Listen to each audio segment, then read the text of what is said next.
Hey all you witches and beautiful spiritualists, it's me, Prosperity Witch Ellie, and today I'm excited for this video. So, if you haven't been paying attention to my Instagram, actually first of all, if you don't follow me on Instagram, go follow me on there. I have been building up anticipation for this video on Instagram for about a week to 2 weeks now with the amount of book content I've been posting. Yep, that's right, today's video is all about my personal witchy book list, my personal witchy book recommendations to anyone of all ages and stages in their practice. I'm excited, especially because guess what?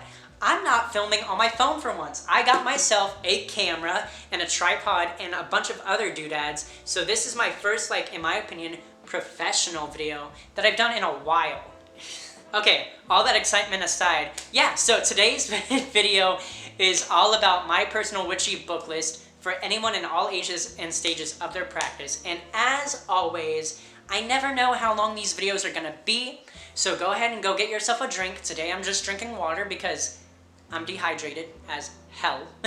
Get comfy and let's dive into it, shall we? Let's go. So firstly, I always say if you want to understand witchcraft, or any spiritual practice for that matter, you have to look at the myths, the stories, the foundational texts. For all of these books give good insight into the spirits, the deities, and the way the magical practice looked way back when, and just overall give us a good framework on how we can build our spiritual practice today.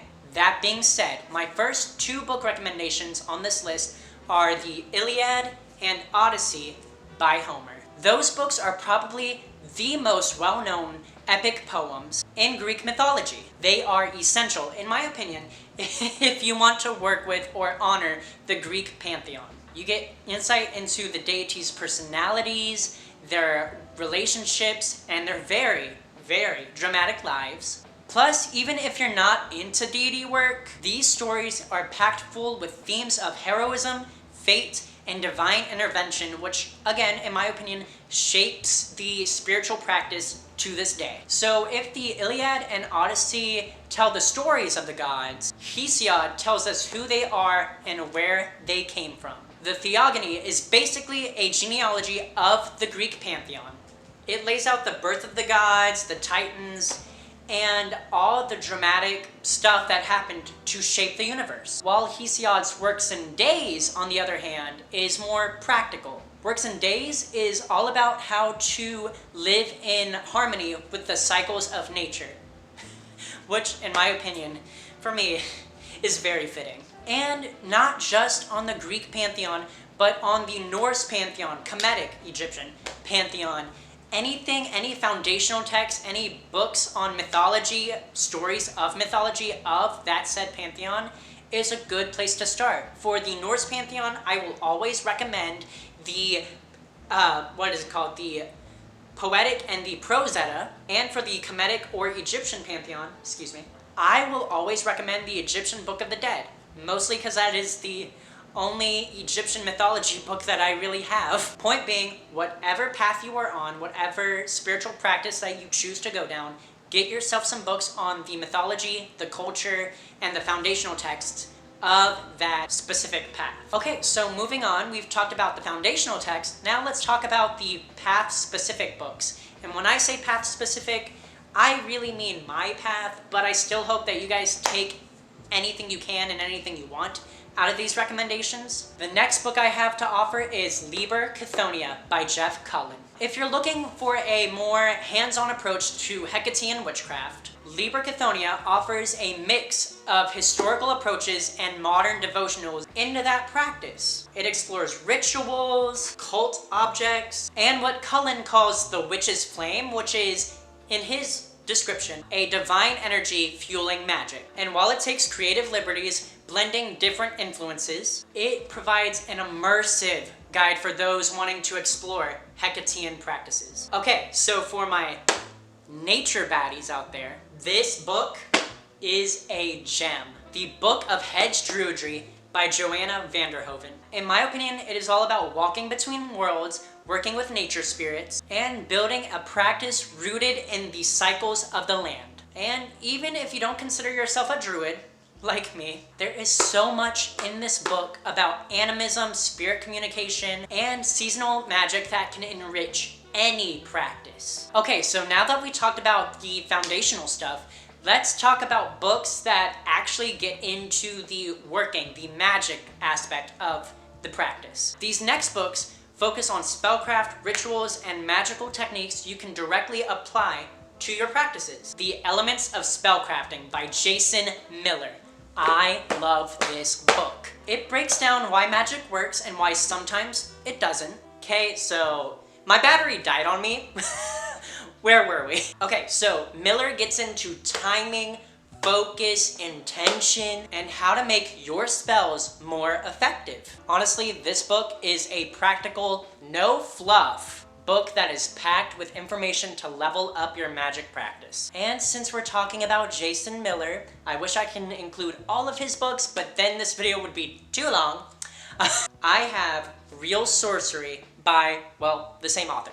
This book is more on the strategy of magic, how to think like a magician, how to set up long-term workings, and how to combine magic with real-world actions. In my opinion, if you are serious about making magic work, this, or any book by Jason Miller, but this. Okay, so we talked about practical and applicable magic books. We talked about foundational texts. Now let's get into the more advanced or darker books that I have. First off, I am including Walking the Twilight Path by Michelle Belanger. Yeah, we'll go with that. This book is all about working with liminality, which is those in-between spaces of life, death, and spirituality. If you're interested in death work or death magic, I would say this book is a pretty good start. Or even just deepening your connection with the unseen aspect of the craft. This book, I love it because it includes various rituals that you can practice as you go through the book itself,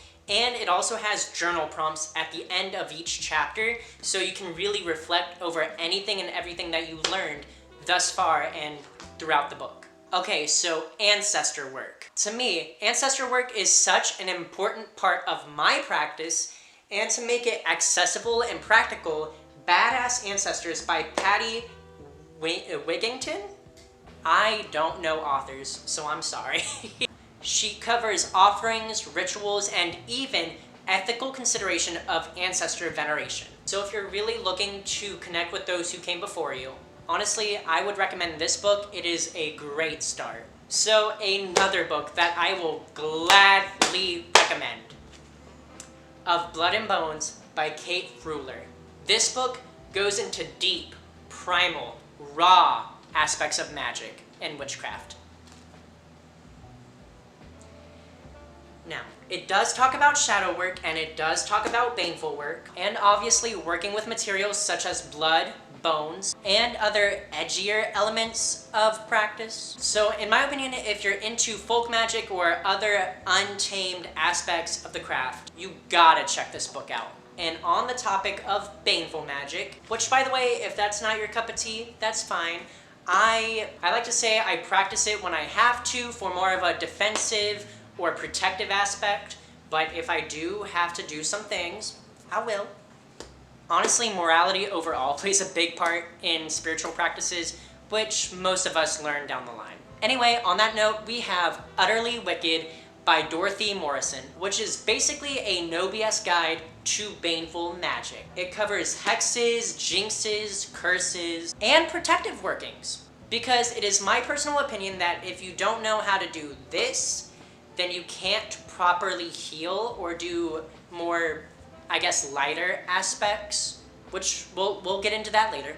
Anyway, this book is written in Morrison's blunt and honestly hilarious style. And whether or not you practice baneful magic, this book gives you a helpful insight into defensive and retaliatory work. Anyways, guys, that is my personal book recommendations to anyone and everyone, no matter what age or stage in the craft you are in. If you enjoyed this video, give this video a like, share this video with your friends who are looking for more books, or even drop some comments down below about books you would personally recommend. As always, let's make this a conversation, because I am curious. I want to know what you guys would recommend, and honestly, if any of y'all have some interesting titles, I might pick them up. But as always, I've rambled on for a good while. I mean, my battery did die. So I'm gonna go ahead and wrap this up. If you enjoyed, like I said, leave a like, comment down below, share, and subscribe for more in the future. As always, make wise choices, make delicious pizza, and I will see you all in the next one. Mwah! Bye!